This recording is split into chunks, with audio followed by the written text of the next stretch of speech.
Hello. Before we get started, I was editing this video and I noticed that I left a couple of things out. So first and foremost, why the nostalgia for the year 2000? Well, the year 2000, and in particular the summer of 2000, was the best time of my life. For reasons I don't really feel like getting into, mainly it was because I was young enough to have my youth and have it made in the shade, but I was old enough to understand that that was the case and that my youth would eventually be slipping away. And also, a lot of it had to do with the fact that I had gotten into electronic dance music, and I had found a radio program that I was able to record that played very obscure electronic dance music. And unbeknownst to me at the time, it turns out that 2000 would sort of be the golden year for electronic dance music. And that seems to be the consensus among people I've spoken to in YouTube comments. Number two, what did the technician do? In addition to all the things I'm going to specify in this video, the technician had also removed the capillary tube and tested it for flow. So clearly he had gone above and beyond what I expected of him. Also, this unit had never been cleaned with the exception of the air filter and the front grille until 2020. I attempted to clean the condenser in 2020, and you'll see exactly why I was unsuccessful at doing that. And lastly, what was wrong with this unit before I had it fixed? Before I had it fixed, the unit was not getting cold, and what was happening was the bottom row of the evaporator was icing up, and the top 2/3 of it was warm. It wasn't even getting cold at all. So without further ado, let's get started. Hi everyone. My Glacier Breeze by Hampton Bay by Fetters is finally back.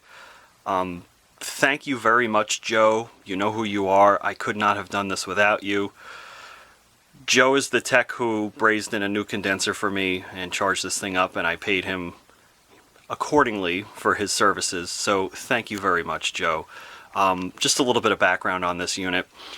I have owned this unit since I was a little kid. It's the first AC I've ever owned, and it unexpectedly got me back into, or rather into, this unusual hobby. So it was the summer of 2000, and this thing reigned supreme, kept me cool. Finally, for the first time in my childhood, I had an AC in my bedroom so that I was able to sleep at night. We fast forward to about 2017. This thing's getting a bit long in the tooth. It's struggling to keep up, keeping the room cold, and it's just vibrating like crazy. So I thought, being the wise guy that I was, let me get one of those newfangled ones with the digital controls in them. They're better, right? No problems with them. So I go to my local PC Richard, I pick up a Friedrich that I paid really good money for, and all seems well with the world. That is until I take it out of storage in May of 2020. I put the thing in the window, and the bearings and the fan are screaming. And I'm like, holy crap, what a piece of crap this thing is. This has to go. After this thing was relegated into storage, I pull it out of storage, and it's doing a reasonably good job working. It's still vibrating like crazy. And then I find this interesting problem. If you look at the compressor, you have these studs that come out of the base pan, and then you have this nut and this washer. Now, I modified this a little bit. That's a plastic nut, and it's a black phosphate washer.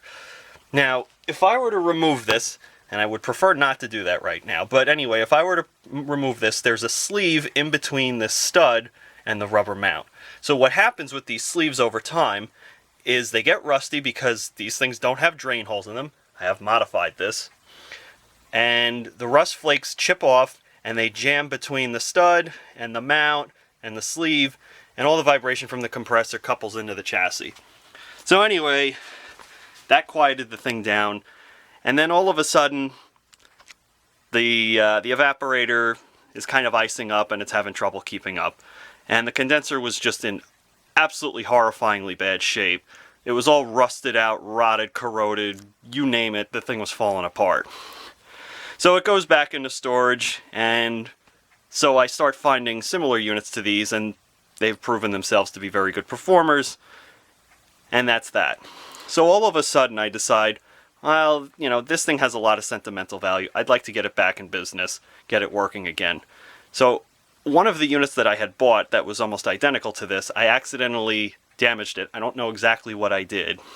And it had a condenser in it that was in very good shape. So one day it came to me, a couple of weeks ago, hey, maybe I could take the condenser out of that donor sealed system, put it in this thing. So here we are. That's pretty much it. I mean, I can just show you. Now we have these fittings on there so that you have access to the high and the low side, so it could be charged, evacuated, whatever. And my tech, I gotta hand it to him. He did a really nice job on this thing.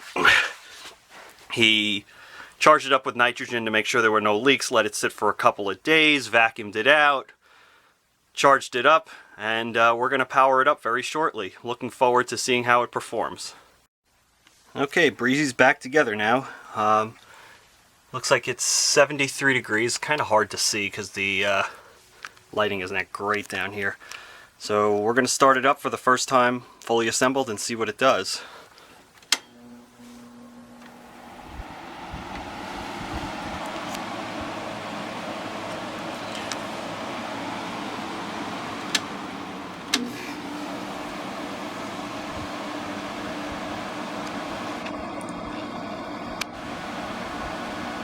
Oh yeah, this thing's getting colder right away.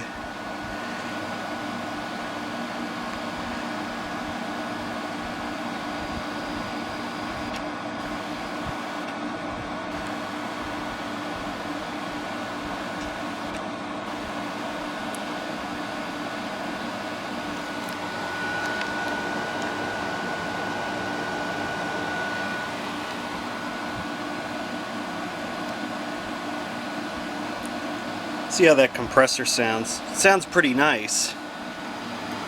This thing, you know, it takes a little while for it to build up head pressure.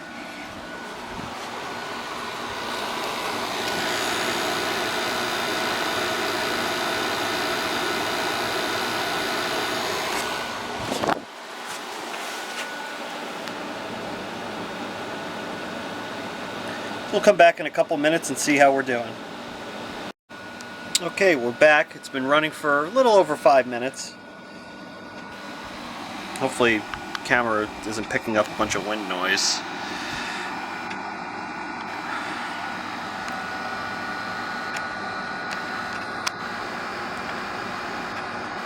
And our vent temperature is about 53 degrees, and our amps are come on, about 4.5. Now, the nameplate says that it's supposed to be 5.9, but this new condenser is twice as thick as the old one, so the head pressure should be significantly lower. So I think that this thing's working very well, so I'm going to put it in the window shortly, and I'm also going to take a quick shot of what the old condenser looked like. Wait until you see how screwed up this thing was. It was in really bad shape. Alright, here we are. This is the condenser that came out of old Breezy, and as you can see, and I'll show you a closer up view of this, this thing is in horrible shape. Now this hole had been there for quite a while. I don't know exactly what the story was, but I think that, I don't know, one summer when I was a kid, my dad was painting the bottom of the air conditioner with Rust-Oleum and started picking at it, and well, that's what was left. But this is what happens when come on, focus. This is what happens when you don't drill a drain hole in the chassis. All that water just sits in there, about 3/4 of an inch of standing water, and I don't live that far from the ocean, so there's salt air to boot. So you just get all this wet, dirty mud that just sits in the bottom of the thing and just blocks all the airflow. Now, this here and this here, that was kind of the result of handling in the technician's truck. But, I mean, the corrosion on this is just horrible. Come on. There we go.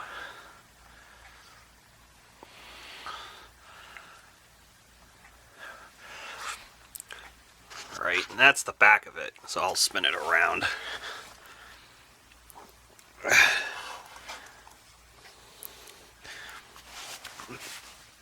This here is also handling damage, but this this here, I mean, you can see the fins just sort of fall apart.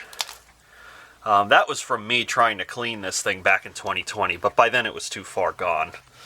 And you can see some Rust-Oleum paint from me trying to save the old base pan. And I would like to add, I forgot to mention this earlier, all that I needed to do to save this thing was replace the base pan, which I had from a donor unit. I painted it, cleaned up real nice. It was in pretty good shape to begin with.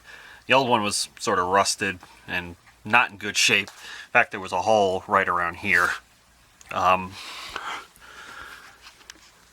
obviously replace the condenser. And I'm thinking that this is what caused all those problems. When the evaporator was icing up, I think that this thing was starting to lose some of its charge. It was probably some super tiny, super slow leak somewhere in the system.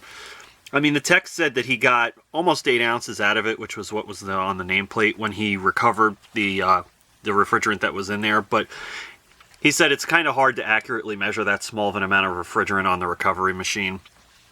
So it probably had a partial charge, and I imagine it doesn't take much for the thing to have so low of a charge that the superheat on the evaporator gets too high. And this condenser wasn't really doing anything anymore anyway, because it was all blocked and full of dirt and crap.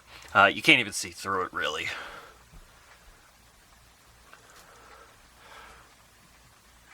And that's pretty much it. Thank you very much for watching.